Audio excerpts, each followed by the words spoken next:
Pozdravljeni! Danes so znova na vrsti vaše vprašanja in vaše pobude. Tokrat malo hujši izziv. Nekdo izmed vas je ogledal tisti prispevek o vetrovniku v Formuli 1 in zanima ga, kakšne so omejitve časovne in tudi vse ostale druge pri uporabi vetrovnika. In tu se bomo tudi malce dotaknili simulacij CFD. A vse to v naslednjih minutah.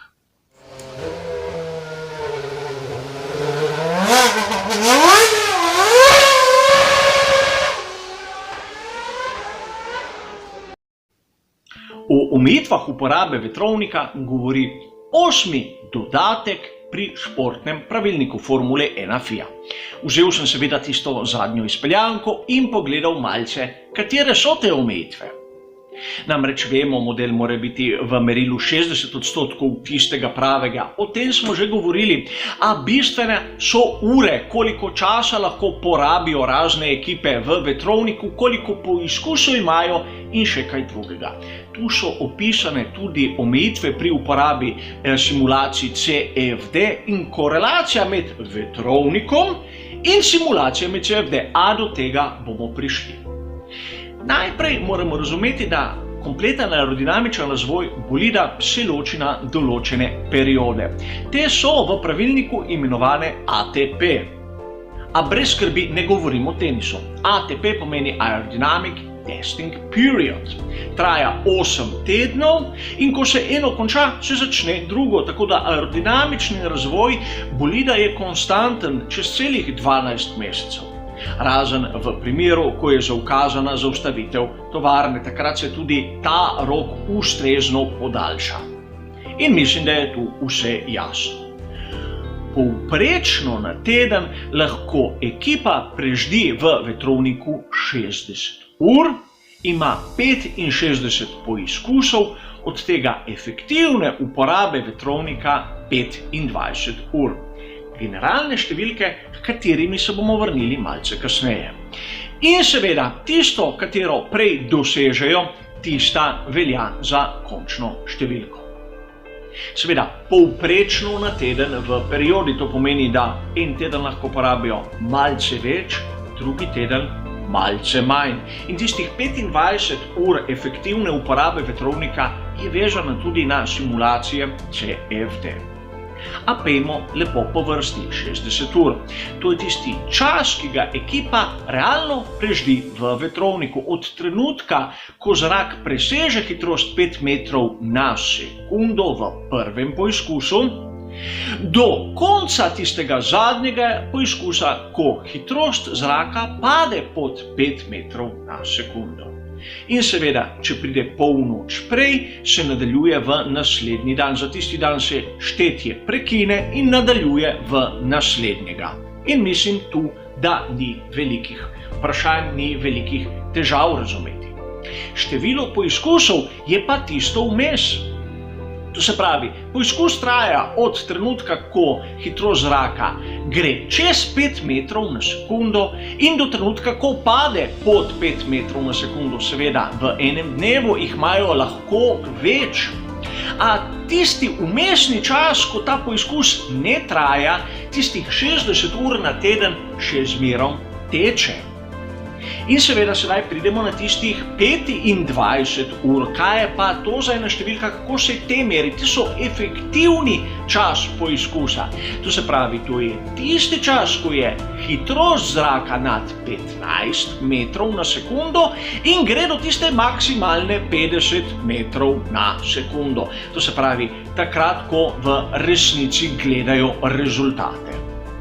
In da bomo bolje razumeli, dobil sem spisek teh poizkusov, ki so jih pri ekipi Caterham odpravili v vetrovniku, kajti razumeti moramo, da se mora vse snemati, vse beležiti in registrirati, da vkolikor FIA napravi pregled, vidi, da se je delalo na tistem specifičnem bolidu, koliko ur, kakšni so bili poizkusi in vse tako naprej. Kot zanimivost v zadnjem pravilniku, bolide za tisto novo specifikacijo ni dovoljeno testirati. Zato moraš tudi dokazati, da si testiral tiste bolide iz letošnjega pravilnika. No, Caterham leta 2014 v 3 dneh je naredil za 62 ur prisotnosti, 83 poskusov in 12 ur in pol efektivnega dela v vetrovniku. In seveda, takrat je bil pravilnik malce drugačen, te vrednosti so bile malce višje od tistih, ki jih poznamo danes, ampak še zmeraj nižje od tega, kar so pri Caterhamu imeli v tistih 3 dneh. Seveda, govoril sem o povprečju v periodi, kot sem povedal, lahko se naredi malce več na eni strani, a na drugi strani je treba to izravnati in narediti malce manj.